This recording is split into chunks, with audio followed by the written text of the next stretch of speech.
प्राप्त स्थली प्राप्त प्रसंगी कीर्तन रूपी सेवेकरता घेतलेला अभंग देहू निवासी सुप्रसिद्ध साधू हृदय सम्राट विश्ववंदनीय महाराष्ट्र भूषण वैराग्याचे महामेरू वारकरी संप्रदायाच्या कलशस्थानी विराजमान असलेले श्रीमंत श्री जगद्गुरु तुकाराम महाराज आणि श्री तुकोबरायांचा चार चरणाचा संतांचं अंतर्बाह्य लक्षण सांगणारा अभंग या सेवेकरता घेतलेला आहे. विठ्ठल विठ्ठल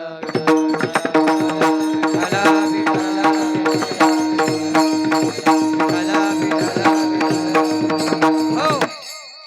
सेवेला सुरुवात करण्यापूर्वी थोडासा परिहार द्यायचा, तो म्हणजे असा की अखिल कुट ब्रह्मांड नायक भगवान पंढरीश पांडुरंग परमात्मा विश्व मौलिक ज्ञानोबराय जगद्गुरु तुकोबराय सद्गुरु जोग महाराज या सर्व संतांच्या महंतांच्या आशीर्वादाने या भोलेनाथाच्या दरबारामध्ये चालू असलेलं गेल्या 8 दिवसापासून चालू असलेलं आपलं हे मा नर्मदा आध्यात्मिक निवासी बाल संस्कार शिबिर आणि या शिबिरातील 9व्या दिवसाची कीर्तन रूपी सेवा श्री गुरु बाबा यांनी माझ्याकडे दिली, त्याबद्दल बाबांना धन्यवाद देतो. त्याचप्रमाणे आजचे अन्नदाते भाकरे पाटील यांना सुद्धा धन्यवाद देतो. सर्वांच्या चरणावर नतमस्तक होतो आणि सेवेला सुरुवात करतो. विठ्ठल विठ्ठल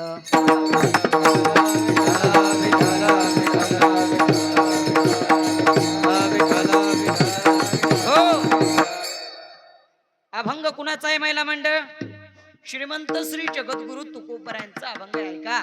लक्ष असू द्या. आता विनंती एक मात्र असेल फक्त, आता आपलं कीर्तन चालू झालं, आता कीर्तन चालू झाल्यावर कोणीही मांडी वाकडी तिकडी करायची नाही, चुलाबीला मांडायच्या नाही बरं का. कारण कीर्तनात बसत असताना नेहमी व्यवस्थित बसलं पाहिजे, कीर्तनात बडबड करू नये.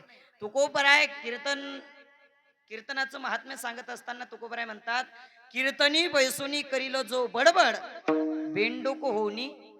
त्या दिवशी आपल्याला श्री गुरु बाबांनी पाठामध्ये सांगितलं, जो कीर्तनामध्ये बसल्याच्या नंतर गप्पा मारतो घरच्या शेजारणीच्या, त्याचा पुढचा जाऊन जन्म कोणता भेटतो? बेंडकाचा.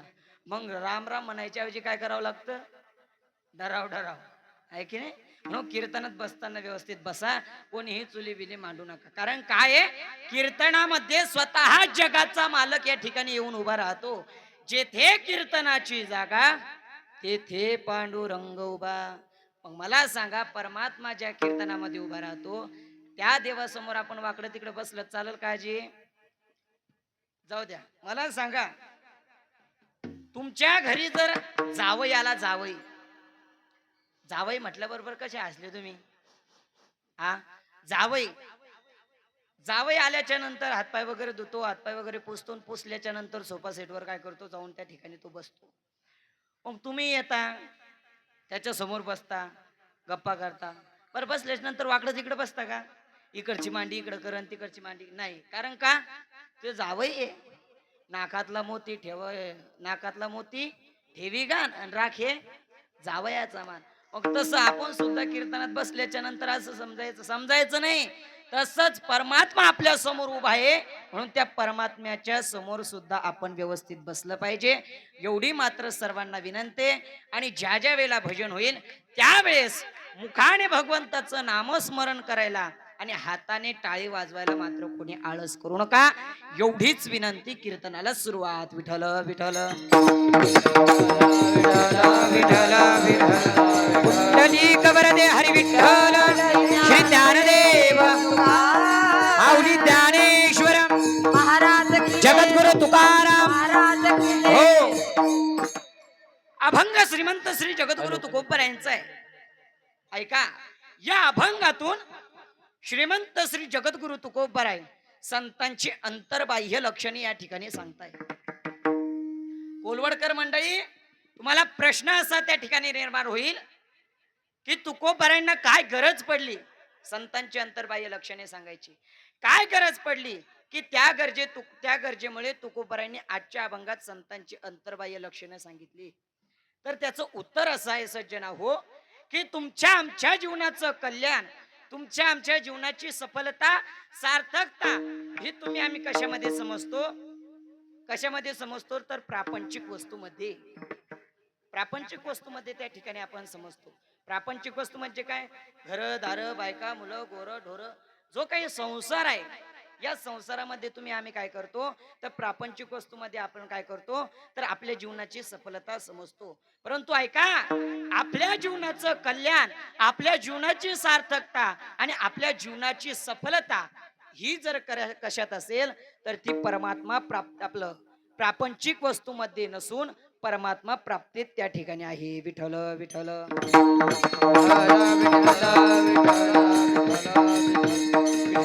विठ्ठल हो.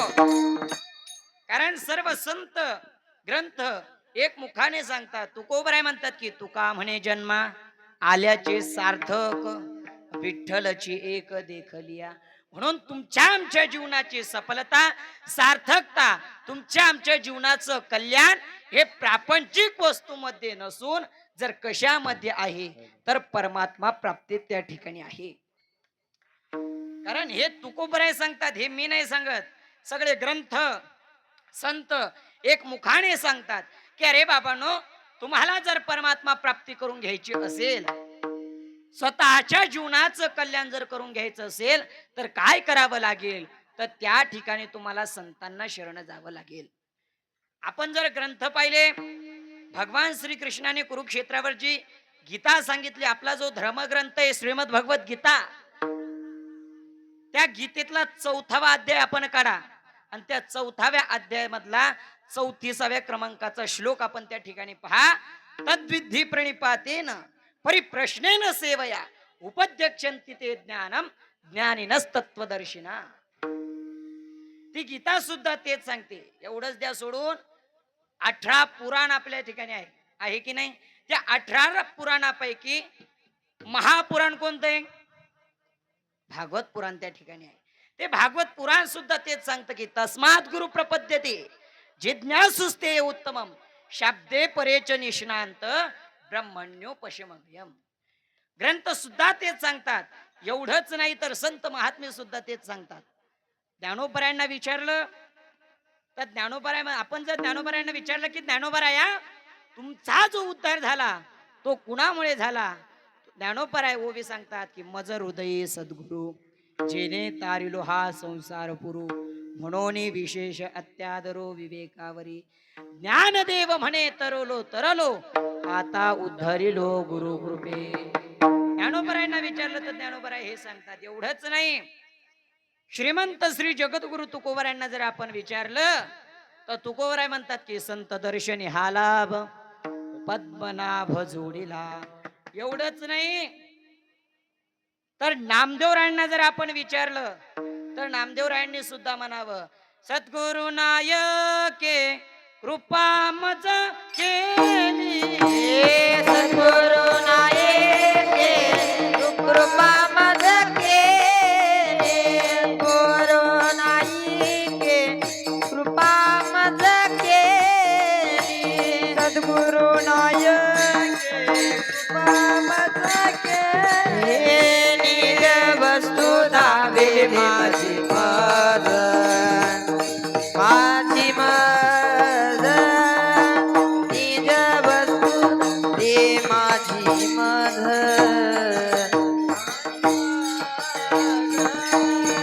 निज वस्तू धावे माझी मज. निज वस्तू धावे माझी मज. नामदेवराय त्या ठिकाणी म्हणतात की सद्गुरु नायके कृपा मज केली, निज वस्तू दाविली माझी मज. एवढंच नाही तर कबीर महाराजांना जर विचारलं, कबीर महाराज म्हणतात सद्गुरु शरण करलो बाबा जन्म मरण दूर करलो. निळोबरे म्हणतात केला निळा केला निळा केला निळा पावन. एवढंच नाही तर शांती ब्रह्म एकनाथ महाराजांना जर आपण विचारलं तर एकनाथ महाराज त्या ठिकाणी म्हणतात की हरे प्राप्तीसी उपाय धरावे संतांचे ते पाय. सांगण्याचं तात्पर्य की सगळे ग्रंथ संत एक मुखाने सांगतात की अरे बाबांनो, तुम्हाला जर परमात्मा प्राप्ती करून घ्यायची असेल, जीवनाची सफलता जीवनाचं कल्याण जर तुम्हाला करून घ्यायचं असेल तर काय करावं लागेल, तर संतांना शरण त्या ठिकाणी जावं लागेल. ही इतकी प्रमाण द्यायचं कारण हेच आहे की सगळे संत एकमुखाने सांगतात की बाबांनो, संतांना त्या ठिकाणी शरण जा. एवढंच नाही तर आपल्या या भारतीय स्त्रियांमध्ये एक धाडसी स्त्री आहे मदालसा नावाची. ती मदालसा नावाची स्त्री आपल्या मुलाला उपदेश करते की अरे बाळा उठ आणि तीर्थयात्रा कर. आणि तीर्थयात्रा करत असताना एखाद्या साधू संतांच्या संगतीमध्ये तू राहा आणि तुला जो ब्रह्मादिक जो संत लाभेल त्या संतांना तू काय कर तर तुझा आत्मउद्धार तुझा त्यांना काय करून घे, गुरु त्या ठिकाणी करून घे. विठ्ठल विठ्ठल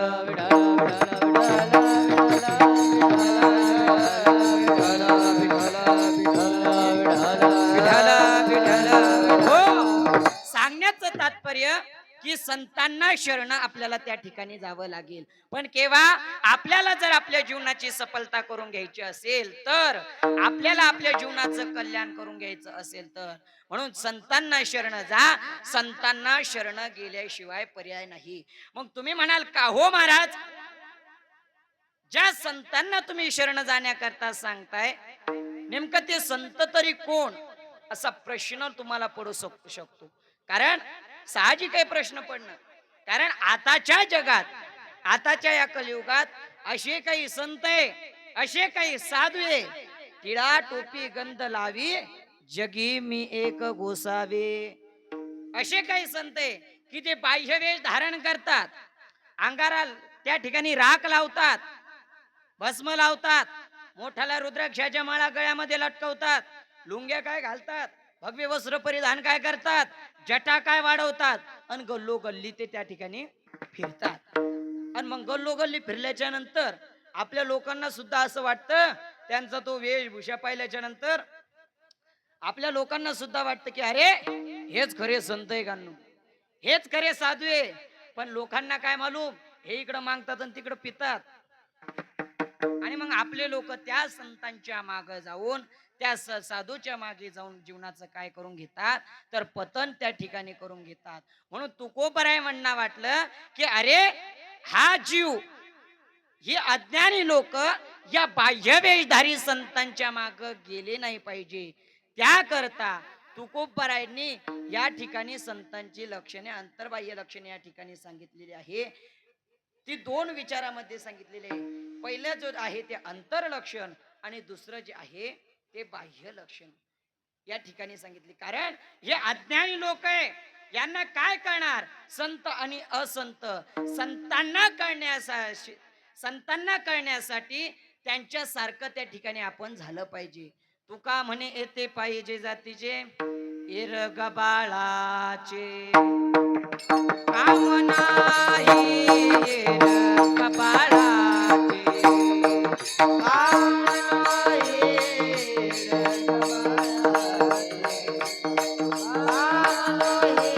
इरग बाळाचे तुका म्हणे येते पाहिजे जातीचे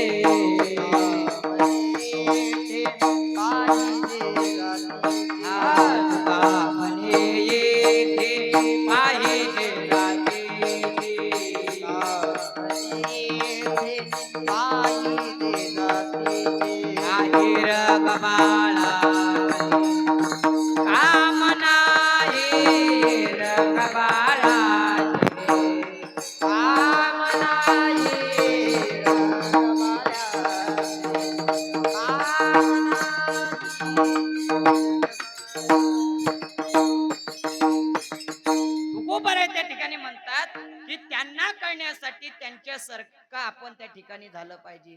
तुका म्हणे अंगे व्हावे त्यापण तरीच महिमान येईल कळो.